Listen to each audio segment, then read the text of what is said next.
എല്ലാവർക്കും സലു കിച്ചനിലേക്ക് സ്വാഗതം. ഇൻസ്റ്റന്റ് ആയിട്ടുള്ള ഒരു അപ്പം തയ്യാറാക്കാൻ വേണ്ടിയിട്ട് ഞാൻ തലേദിവസം തന്നെ 2 കപ്പ് പച്ചരി കുതിർക്കാൻ വെച്ചിട്ടുണ്ടായിരുന്നു. അപ്പോൾ ഡ്രെയിൻ ചെയ്ത ശേഷം 1 കപ്പ് തേങ്ങയും 1 ടീസ്പൂൺ ഇൻസ്റ്റന്റ് ഈസ്റ്റും 1 ടേബിൾ സ്പൂൺ പഞ്ചസാരയും പാകത്തിനുള്ള ഉപ്പും കൂടി ഇതിലേക്ക് ഇട്ടിട്ട് ഇനി നമുക്കിതൊന്ന് അരച്ചെടുക്കണം. അപ്പോൾ മിക്സിയുടെ ജാറിൽ ഞാൻ 2 ബാച്ചായിട്ട് ഇട്ടിട്ടാണ് ഇത് അരച്ചെടുക്കാൻ പോകുന്നത്. അപ്പോൾ പകുതി ഇതിലേക്ക് ഇട്ട ശേഷം 1 കപ്പ് വെള്ളം ഇതിലേക്ക് ഒഴിച്ചു കൊടുക്കുകയാണ്. 250 ml കപ്പിലാണ് ഞാൻ എടുത്തിരിക്കുന്നത്. ഇനി ഇത് നന്നായിട്ടൊന്ന് അരച്ചെടുക്കണം. അരച്ചെടുത്തിരിക്കുന്ന ഈ മാവ് നമുക്ക് ഒരു ബൗളിലേക്ക് ഒഴിച്ചു കൊടുക്കാം. ഒഴിച്ചു കൊടുത്ത ശേഷം ബാക്കി വെച്ചിരിക്കുന്ന ആ അരിയുടെ കൂട്ട് ഇതിലേക്ക് ഇട്ടിട്ട് വീണ്ടും 1 കപ്പ് വെള്ളം ഒഴിച്ചിട്ട് നമുക്കിത് അരച്ചെടുക്കണം. അത് അരച്ച മാവ് ഞാൻ ഇതിലേക്ക് ഒഴിച്ചു കൊടുക്കാണ്. ഇനി മിക്സിയുടെ ജാറിലേക്ക് ഒരു 1/4 കപ്പ് വെള്ളം ഒഴിച്ചിട്ട് ഇതാ ഒന്ന് ചുറ്റിച്ചിട്ട് ഇതിലേക്കൊന്ന് ഒഴിച്ചു കൊടുക്കാണ്. അപ്പൊ ഇനിയിപ്പോ ഇതൊന്ന് പൊങ്ങാൻ വേണ്ടിയിട്ട് ഒരു 10 മിനിറ്റ് അടച്ച് മാറ്റി വെക്കണം. അത് പൊങ്ങുന്ന നേരം കൊണ്ട് ഞാൻ ദേ ഇവിടെ വന്നു. ഇപ്പൊ നമ്മളുടെ പിച്ചിയിൽ നിറയെ പൂക്കള് പൂക്കുന്നുണ്ട് കേട്ടോ. അപ്പൊ ഈ പരിസരമൊക്കെ നല്ല മണമാണ്, പിച്ചിപ്പൂവിന്റെ ഒരു മണമാണ്. അപ്പൊ ഞാൻ എങ്ങനെ ചെയ്യണമെന്ന് വെച്ചാൽ വൈകുന്നേരം ആകുമ്പോഴേക്കും ഒരു കുഞ്ഞു കുട്ടക്കകത്ത് പൂക്കൾ നിറച്ചിട്ട് അവിടെ വെക്കും. അപ്പൊ രാവിലെ ആകുമ്പോൾ ആ വാടി നിൽക്കുന്ന പൂവിനെ ഇങ്ങനെ കൊണ്ടുവന്ന് തട്ടും കേട്ടോ. എന്നിട്ട് നല്ല വിരിഞ്ഞ് നിൽക്കുന്ന പൂ, അത് ഇനിയിപ്പോൾ അടുത്ത സ്റ്റേജ് പൊഴിഞ്ഞു വീഴുക എന്നുള്ളതാണ്. ആ ഒരു സ്റ്റേജിൽ നിൽക്കുന്ന പൂക്കളെല്ലാം ഞാൻ പറിച്ച് വീണ്ടും കുട്ടയിലാക്കും. കുട്ടയിലാക്കിയിട്ട് നമ്മളുടെ ടീപ്പോയിൽ കൊണ്ടുവന്ന് വെക്കും കേട്ടോ. അപ്പം ശരിക്കും പറഞ്ഞാൽ നമ്മൾ ഈ എയർ ഫ്രഷ്നറൊക്കെ അടിക്കുന്ന എന്തിനാണ്? വീടിന് നല്ലൊരു സുഗന്ധം കിട്ടാൻ വേണ്ടിയിട്ടാണ്. അപ്പം ഒറിജിനലായിട്ട് ഇതുപോലെ ഫ്ലവേഴ്സ് ഒക്കെ ഉള്ള അപ്പം ഇത് പറിച്ച് വെക്കുമ്പോൾ തന്നെ നല്ല മണം കിട്ടും കേട്ടോ. ഇപ്പൊ റോസാപ്പൂക്കളൊക്കെ ആണെങ്കിലും മണമുള്ളതൊക്കെ ഉണ്ടെങ്കിൽ നിങ്ങൾ ഇതുപോലെ ചെയ്തു നോക്കൂ, അടിപൊളിയാണ്. അപ്പൊ ഇതിനിടയിൽ ഇതായി ചായയൊക്കെ ഇട്ടുകൊണ്ട് വെച്ചിട്ടുണ്ടായിരുന്നു. അപ്പം ഇതെല്ലാം കഴിഞ്ഞ ശേഷം ഞാൻ അടുക്കളയിൽ വന്നപ്പോൾ മാവ് പൊങ്ങി വന്നിട്ടുണ്ട് കേട്ടോ. പെട്ടെന്ന് ഇൻസ്റ്റന്റ് ഈസ്റ്റ് അല്ലേ നമ്മൾ ഇതിൽ ഉപയോഗിച്ചിരിക്കുന്നത്. അപ്പൊ അതുകൊണ്ട് തന്നെ ഇത് പെട്ടെന്ന് പൊങ്ങി കിട്ടും. അപ്പൊ ഇത് നല്ലതുപോലെ ഒന്ന് ഇളക്കിയെടുക്കണം. അപ്പൊ പലർക്കും എൻ്റെ അടുത്ത് ചോദിച്ചിട്ടുണ്ട് ഇൻസ്റ്റന്റ് ഈസ്റ്റ് ഒക്കെ നല്ലതാണോ എന്നൊക്കെ ഉള്ളത്. വല്ലപ്പോഴും ഒക്കെ നമ്മൾ വളരെ കുറച്ചല്ലേ ഉപയോഗിക്കുന്നുള്ളൂ, അതുകൊണ്ട് വലിയ പ്രശ്നമൊന്നുമില്ല കേട്ടോ. അപ്പോൾ ഞാൻ എഗ് ബോയിലർ വെച്ചിട്ട് മുട്ടയൊന്ന് പുഴുങ്ങാൻ പോവാണ്. അപ്പൊ എൻ്റെ കയ്യിലുണ്ടായിരുന്നത് ഞാൻ പറഞ്ഞില്ലേ, സുൽത്താൻ പോയപ്പോൾ സുൽത്താന് കൊടുത്തു വിട്ടെന്ന്. അപ്പൊ ഇത് ഞാൻ പിന്നെ ഓർഡർ കൊടുത്ത് വാങ്ങി വെച്ചിരിക്കുന്നതാണ് കേട്ടോ. അപ്പൊ എനിക്ക് ഇതില് ചെയ്ത് ഇതാണ് എനിക്ക് കംഫർട്ടായിട്ടുള്ളത്. പിന്നെ പ്രഷർ കുക്കറിൽ വേണമെങ്കിലും നമുക്ക് മുട്ട ബോയിൽ ചെയ്ത് എടുക്കാം കേട്ടോ. എനിക്കിത് വളരെ സൗകര്യം ഉള്ളത് കൊണ്ട് ഞാൻ ഇത് എടുക്കുന്നേ ഉള്ളൂ. അപ്പൊ മുട്ട ഞാൻ ഇവിടെ പുഴുങ്ങാനായിട്ട് എടുത്ത് വെച്ചിട്ടുണ്ട്. അപ്പോൾ മുട്ടക്കറിയാണ് ഇന്ന് ഞാൻ ഉണ്ടാക്കുന്നത്. അപ്പോൾ പാനിലേക്ക് നമുക്ക് 2 ടേബിൾ സ്പൂൺ ഓയിൽ ഒഴിച്ചു കൊടുക്കണം. ഇനി പട്ട, ഗ്രാമ്പു, ഏലക്കായ, പെരിഞ്ജീരകം ഇത് ഇത്രയും കൂടി ഇട്ടിട്ടൊന്ന് മൂപ്പിച്ചു കൊടുക്കാം. ഇനി 3 സവോള സ്ലൈസ് ചെയ്തതും കൂടി നമുക്ക് ഇതിലേക്ക് ഇട്ടിട്ട് ഒന്ന് വഴറ്റി കൊടുക്കണം. അപ്പോൾ മീഡിയം ഫ്ലെയിമിൽ വെച്ചിട്ടാണ് നമ്മളിത് റെഡിയാക്കി എടുക്കുന്നത്. അപ്പോൾ ഇതൊന്ന് വഴണ്ടി വരുന്ന ആ ഒരു സമയത്ത് നമുക്ക് 1 ടേബിൾ സ്പൂണോളം ഇഞ്ചി വെളുത്തുള്ളി പേസ്റ്റാണ് ഞാൻ ചേർത്ത് കൊടുക്കുന്നത്. ഇതും കൂടി ചേർത്തിട്ട് നല്ലതുപോലെ ഒന്ന് ഇളക്കി യോജിപ്പിച്ചെടുക്കണം. ഇനി നമുക്കിതിലേക്ക് 2 പച്ചമുളകും കുറച്ച് കറിവേപ്പിലയും കൂടി ഇട്ട് കൊടുക്കുകയാണ്. ഇതൊക്കെ ഇടുമ്പോഴാണ് നല്ല മണം വരുന്നത് കേട്ടോ. പ്രത്യേകിച്ച് ഇത് വീട്ടിലുള്ള കരിവേപ്പിലയാണ് കേട്ടോ. പിന്നെ നമുക്കിതിലേക്ക് 1.5 ടേബിൾ സ്പൂൺ മല്ലിപ്പൊടിയും 2 ടേബിൾ സ്പൂൺ കാശ്മീരി ചില്ലി പൗഡറും 1 ടീസ്പൂൺ വീതം പെരിഞ്ജീരകപ്പൊടി, ഗരം മസാലപ്പൊടി, മഞ്ഞൾപ്പൊടി ഇത്രയും കൂടി ചേർത്തിട്ട് ഒന്ന് ഇളക്കി കൊടുക്കാം. അപ്പൊ ഇതുപോലെ ഒന്ന് ഇളക്കി കൊടുക്കണം. അപ്പൊ ഇതുപോലെ ഇളക്കി കൊടുത്ത ശേഷം ഇനി നമുക്കിതിലേക്ക് അത്യാവശ്യം നല്ല പഴുത്ത 1 തക്കാളിയാണ് ചേർത്ത് കൊടുക്കുന്നത്. തക്കാളിയും കൂടി ചേർത്തിട്ട് വേണം ഇളക്കി യോജിപ്പിച്ചെടുക്കാനുള്ളത്. ഇനി നമുക്കിതിലേക്ക് 1 കപ്പോളം ചൂടുവെള്ളം ഞാൻ ഒഴിച്ചു കൊടുക്കുകയാണ്. തിളപ്പിച്ച വെള്ളമാണ് കേട്ടോ. ഒഴിച്ചു കൊടുത്തിട്ട് നല്ലതുപോലെ ഇളക്കി കൊടുക്കാം. പച്ചവെള്ളം നമ്മൾ ഇതിലേക്കൊന്നും ചേർക്കരുത്. അപ്പൊ അതിന്റെ ആ ഒരു ടേസ്റ്റ് തന്നെ മാറിപ്പോവും കേട്ടോ. അപ്പൊ ഈ രീതിയിൽ വേണമെങ്കിൽ നമുക്ക് റെഡിയാക്കി എടുക്കാം. അപ്പൊ പാകത്തിനുള്ള ഉപ്പും കൂടി ഇട്ട് കൊടുക്കണേ. ഇട്ടെടുത്ത ശേഷം വേണം നമുക്കിത് നന്നായിട്ടൊന്ന് യോജിപ്പിച്ചെടുക്കാനുള്ളത്. ഇനി നമുക്കിതിലേക്ക് മെയിനായിട്ട് വേണ്ടത് തേങ്ങാപ്പാലാണ്. അപ്പൊ ഞാൻ കോക്കനട്ട് മിൽക്ക് പൗഡറാണ് ഒരു 3 ടേബിൾ സ്പൂൺ ഇതിലേക്ക് ചേർത്ത് കൊടുക്കുന്നത്. എന്നിട്ട് ഞാൻ ഇതുപോലെ ഒന്ന് മിക്സ് ചെയ്ത് കൊടുക്കുക. എളുപ്പത്തിന് വേണ്ടി ചെയ്യുന്നതാണ് കേട്ടോ. വീണ്ടും ഞാൻ 1 കപ്പോളം തിളച്ച വെള്ളം ഇതിലേക്ക് ഒഴിച്ചു കൊടുക്കാണ്. ഒഴിച്ചു കൊടുത്തിട്ട് ഒന്ന് ഇളക്കി കൊടുക്കാം. അപ്പൊ ഈ വെള്ളത്തിന്റെ അളവ് നമുക്ക് എത്രയാണോ വേണ്ടത്, ഇനി തിക്കായിട്ടാണ് വേണ്ടവരാണെങ്കിൽ ഇത്രയും വെള്ളം ഒഴിച്ചെടുക്കേണ്ട കാര്യമില്ല. ഇതിപ്പോ കറക്റ്റ് പരുവാണ് കേട്ടോ. അപ്പൊ ഇതുപോലെ ഒന്ന് ഇളക്കി യോജിപ്പിച്ചെടുക്കണം. ഇനി നമുക്ക് ഈ പുഴുങ്ങിയ മുട്ട ഉണ്ടല്ലോ, അത് മുഴുവനെ വേണമെങ്കിൽ മുഴുവനെ ഇട്ട് കൊടുക്കാം. ഞാനിപ്പോ ഇത് കട്ട് ചെയ്തിട്ടാണ് ഇതിലേക്ക് ചേർത്ത് കൊടുക്കുന്നത്. അപ്പൊ പെട്ടെന്ന് റെഡിയാക്കി എടുക്കാൻ പറ്റുന്ന ഒരു അടിപൊളി മുട്ടക്കറി തന്നെയാണ്. അപ്പൊ നിങ്ങൾ ഈ രീതിയിൽ ട്രൈ ചെയ്യാത്ത ആരും ഉണ്ടാവത്തില്ല എന്നാണ് എൻ്റെ ഒരു വിശ്വാസം. ഇനി ആരെങ്കിലും ഉണ്ടെങ്കിൽ നിങ്ങൾ ട്രൈ ചെയ്ത് നോക്കിയിട്ട് ഫീഡ്ബാക്ക് തരണം കേട്ടോ. അങ്ങനെ ഇപ്പം നമുക്ക് മുട്ടക്കറി റെഡി ആയിട്ടുണ്ട്. ഇനിയിപ്പം അപ്പം ഒന്ന് ചുട്ടെടുക്കണം. അപ്പൊ ഇരുമ്പ് ചട്ടിയിലേക്ക് എണ്ണ തടവിയിട്ടാണ് നമ്മൾ അപ്പം ഒഴിച്ച് റെഡിയാക്കി എടുക്കണത്. മാവ് കോരി ഒഴിച്ചിട്ട് ചുറ്റിച്ചെടുക്കണത്. അപ്പം നോൺ സ്റ്റിക്കിൽ ഉണ്ടാക്കുന്നത് എനിക്ക് വലിയ താല്പര്യമില്ല കേട്ടോ. നിങ്ങളിലൊക്കെ എങ്ങനെയാണ് നോൺ സ്റ്റിക്കിൽ അപ്പം ഉണ്ടാക്കുന്നതാണോ നിങ്ങൾക്ക് ഇഷ്ടം? അതേ ഇരുമ്പ് ചട്ടിയിലാണോ അതേ മൺചട്ടിയിലാണോ? നിങ്ങളുടെ ഇഷ്ടങ്ങളൊന്ന് പറയേട്ടാ. അപ്പം മൺചട്ടിയിൽ ഉണ്ടാക്കിയാലും അടിപൊളി അപ്പം തന്നെയാണ്. അപ്പൊ അത് ഉണ്ടാക്കണ വീഡിയോ ഞാൻ ഇതിനു മുൻപ് പോസ്റ്റ് ചെയ്തിട്ടുണ്ടായിരുന്നു. അപ്പൊ ഞാൻ എപ്പോഴും 2 ചട്ടി ഇതുപോലെ വെച്ചിട്ടാണ് അപ്പത്തിന്റെ മാവ് കോരി ഒഴിച്ച് ചുറ്റിച്ച് റെഡിയാക്കി എടുക്കുന്നത് കേട്ടോ. കാരണം അപ്പൊ പെട്ടെന്ന് നമ്മളുടെ ജോലി എളുപ്പം തീർന്നു കിട്ടും. മറ്റേത് ഒരു അപ്പം റെഡിയാവുന്ന അനുസരിച്ച് നമ്മൾ വെയിറ്റ് ചെയ്തൊക്കെ നിൽക്കണ്ടേ. പിന്നെ എൻ്റെത് ചെറിയൊരു അപ്പച്ചട്ടിയും കൂടിയാണ്. അപ്പൊ അപ്പം റെഡിയായി വന്നിട്ടുണ്ട്. അപ്പൊ അപ്പം മുട്ടക്കറി നല്ലൊരു കോമ്പിനേഷനാണ്. അപ്പൊ നിങ്ങൾക്കൊക്കെ എങ്ങനെയാണ് അപ്പത്തിന്റെ കൂടെ എന്ത് കറി കൂട്ടി കഴിക്കാനാണ് ഇഷ്ടം ഒന്ന് പറയേട്ടാ. അപ്പൊ ഞാൻ അപ്പം എല്ലാം റെഡിയാക്കിയ ശേഷം നമ്മൾ ഭക്ഷണമൊക്കെ കഴിഞ്ഞു. അതിനുശേഷം ഞാൻ ഇവിടെ കുറച്ച് നെല്ലിക്ക ഇരിപ്പുണ്ടായിരുന്നു. അപ്പൊ ഞാൻ അതൊന്ന് സ്റ്റീം കയറ്റാൻ പോവാണ്.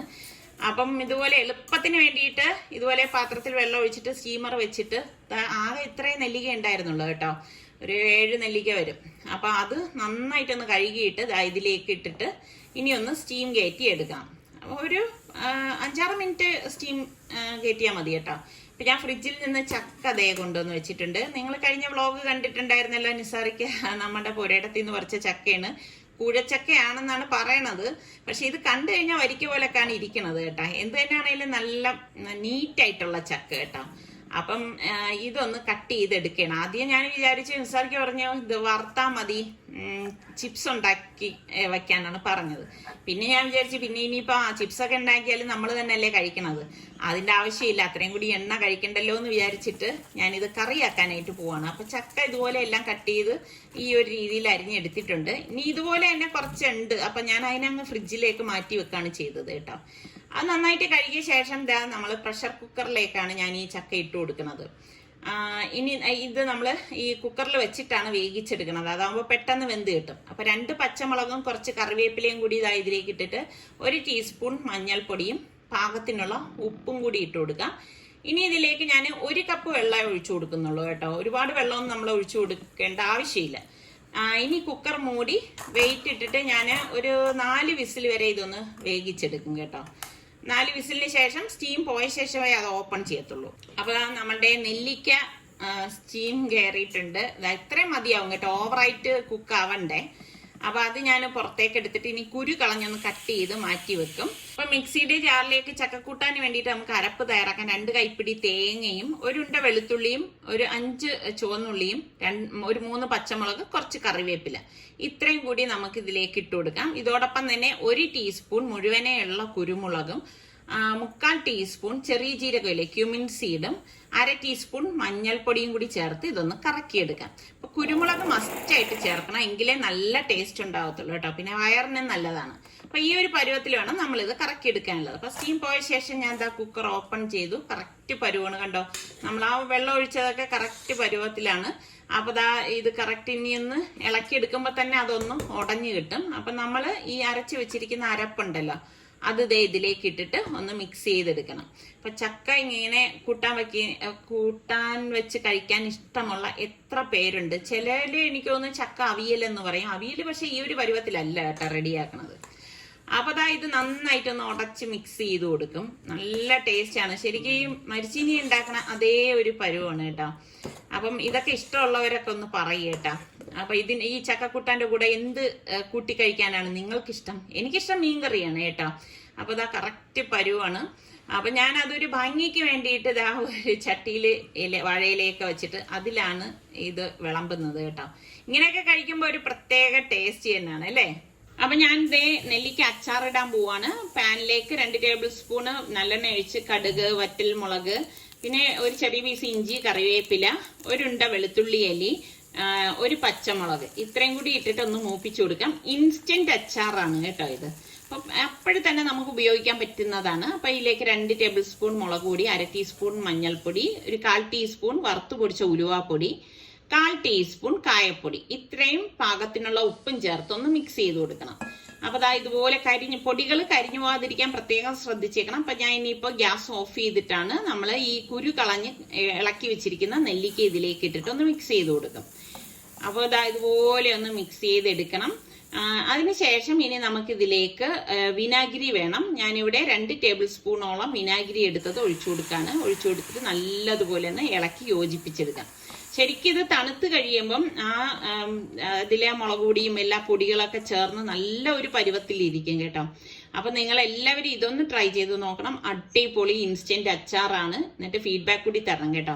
അപ്പൊ ഞാൻ ഇതിനിടയിൽ ഫിഷ് ഫ്രൈ ചെയ്തിട്ടുണ്ടായിരുന്നു, പിന്നെ മീൻകറി ഉണ്ടാക്കിയിട്ടുണ്ടായിരുന്നു. അപ്പൊ അതിൻ്റെ ഒന്നും റെസിപ്പി ഞാൻ ഇതിലേക്ക് ഷെയർ ചെയ്തിട്ടില്ല. കാരണം എപ്പോഴും മീൻകറി കാണിച്ചു കഴിഞ്ഞാൽ നിങ്ങൾക്ക് മടുപ്പ് വരും.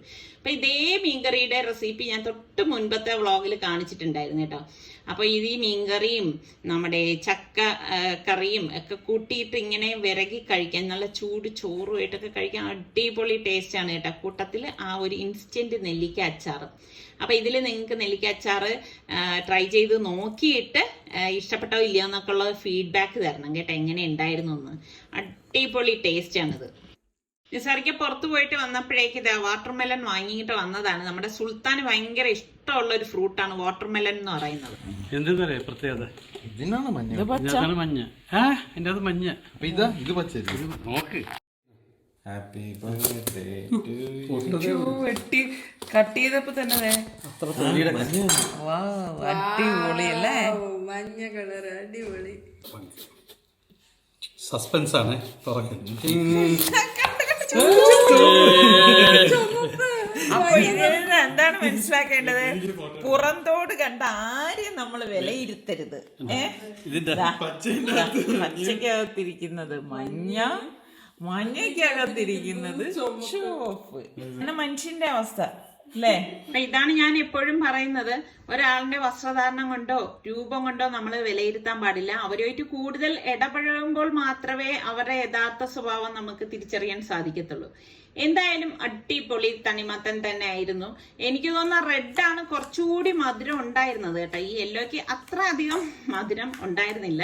ചിലപ്പോൾ ഇനിയിപ്പം നമ്മൾ വാങ്ങിച്ചതിൽ ഇതിന് ചിലപ്പോൾ മധുരം ഇല്ലാത്തതായിരിക്കാം. എന്തായാലും നിങ്ങൾ കഴിച്ചിട്ടുണ്ട് യെല്ലോ വാട്ടർമെലൺ കഴിച്ചിട്ടുള്ള എത്ര പേരുണ്ട്? വലിയ വ്യത്യാസമൊന്നും പറയാനൊന്നും ഇല്ല കേട്ടോ അതിന്റെ ടേസ്റ്റ് പറയുകയാണെങ്കിൽ. അപ്പൊ ഞാൻ അധികം മധുരം ഇല്ലാത്തതുകൊണ്ട് വിചാരിച്ചു ഇന്ന് ജ്യൂസ് അടിച്ചു കൊടുക്കാമെന്ന്. സുൽത്താനാണെങ്കിൽ ഇതിന്റെ ഒരു ഭയങ്കര ഒരു ക്രേസ് ആണ് കേട്ടോ. വാട്ടർമെലൺ എന്ന് പറഞ്ഞാൽ അവന് ഭയങ്കര ഇഷ്ടമാണ്. അപ്പൊ ഞാൻ അപ്പോഴും തന്നെ ഇതൊന്ന് അടിച്ചെടുക്കുകയാണ്. അപ്പം ഐസ് ക്യൂബ് ഇട്ടിട്ട് അടിച്ചെടുക്കാന്ന് വിചാരിച്ചു. കാരണം ഇതിപ്പോ ഫ്രിഡ്ജിൽ വെച്ച് തണുപ്പിച്ചിട്ടൊന്നും ഇല്ലല്ലോ. അപ്പൊ ഈ വാട്ടർമെലൺ ജ്യൂസ് ഇങ്ങനെയൊക്കെ ഉള്ളത് നമ്മൾ നല്ലതുപോലെ തണുപ്പിച്ചൊക്കെ കുടിക്കുമ്പോഴാണ് അതിന്റെ ഒരു ടേസ്റ്റ് കിട്ടുന്നത്. അപ്പൊ ഈ എല്ലാം ഇങ്ങനെ അടിച്ചെടുത്തപ്പോഴേക്ക് ശരിക്കും അതിന്റെ കളറൊന്ന് മങ്ങി കേട്ടോ. ഇതാ കണ്ട ഈ ഒരു കളറിലേക്ക് വന്നു. ആ കറക്റ്റ് യെല്ലോ കളറല്ല, ഒരു കുറച്ച് ഇങ്ങനെ ഈ അഴുക്ക് കലർന്നതുപോലത്തെ ഒരു കളറിലേക്ക് വന്നു. അപ്പം ഇതാണ് നമ്മുടെ ആ ജ്യൂസ്. അടിപൊളിയാണ് കേട്ടോ മധുരമൊക്കെ ഇട്ട് എടുത്തപ്പം. ഇന്ന് രാവിലെ തന്നെ നമ്മൾ എറണാകുളത്തേക്ക് പോവാണ്. FWD മീഡിയയുടെ ഒരു ഫോട്ടോഷൂട്ട് ഉണ്ട്. അപ്പം പോകുന്ന വഴിയിൽ റിസ്വാനെയും ഒന്ന് കാണണം എന്നൊക്കെ വിചാരിച്ചാണ് പോണത് കേട്ടോ. അപ്പോൾ പോകുന്ന വഴിയിൽ തന്നെ ഞങ്ങൾ എത്താറാവുമ്പോഴേക്ക് ഞാൻ റിസ്വാനെ ഫോൺ ചെയ്യുന്നുണ്ട്. ഇപ്പൊ 2-3 പ്രാവശ്യം വിളിച്ചു കഴിഞ്ഞപ്പോഴേക്കും അവന്റെ ഫോൺ സ്വിച്ച് ഓഫ് ആയി. അപ്പോൾ പിന്നെ നിസാറൊക്കെ പറഞ്ഞ് ഇനിയിപ്പം കയറണ്ട, തിരിച്ചു വരുന്ന വഴിയിൽ നമുക്ക് കാണാമെന്ന്.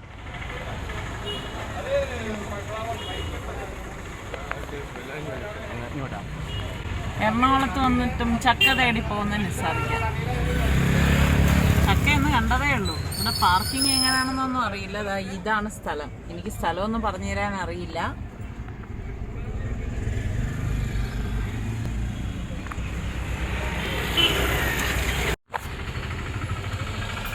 അതെ എന്തുപറ്റി? മറ്റേത് മോളിരിക്കുന്നില്ലേ ചെറിയ ഇപ്പുറത്തെ ഏറ്റവും മുകളിൽ ഉണ്ട പോലെ ഇരിക്കുന്നുണ്ട്. എന്താ ഒരു ജപ്പാന്റെ ചക്ക എന്ന് പറയുന്നതായിട്ട് ഒരു 200 രൂപ വരും ചെറുത്.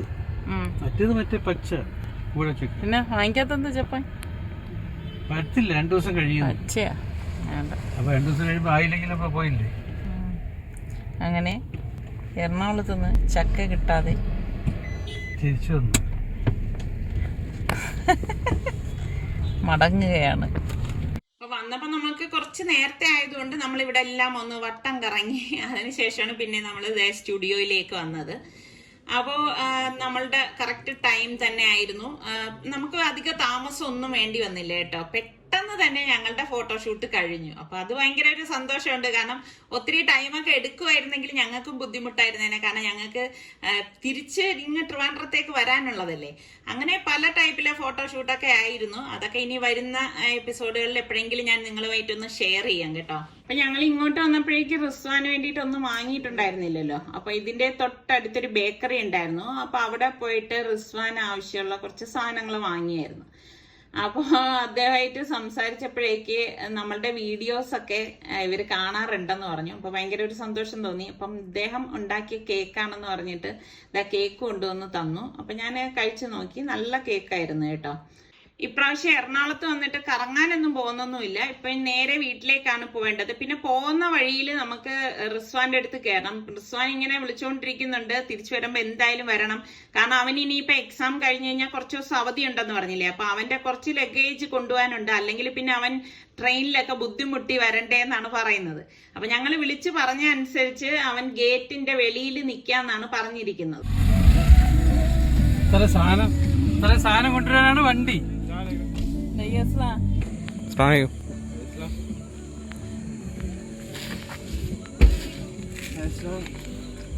കൊണ്ടുവരാണ് വണ്ടി. പഞ്ഞ അല്ലാതെ പറ്റൂല, ബസ് കാര്യമില്ല.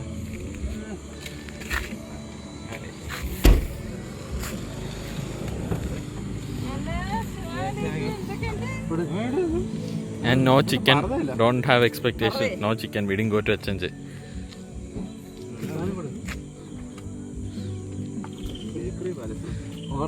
Yeah,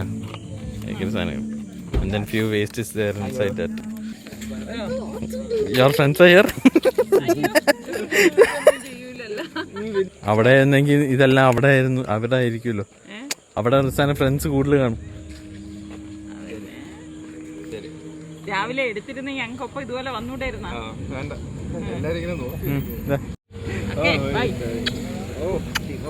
ഇപ്പൊ എന്തായാലും ഞാൻ അങ്ങോട്ട് പോകും. 20 രൂപയുടെ ജ്യൂസ് കുടിക്കാം. വഴിന്ന് മാറാനി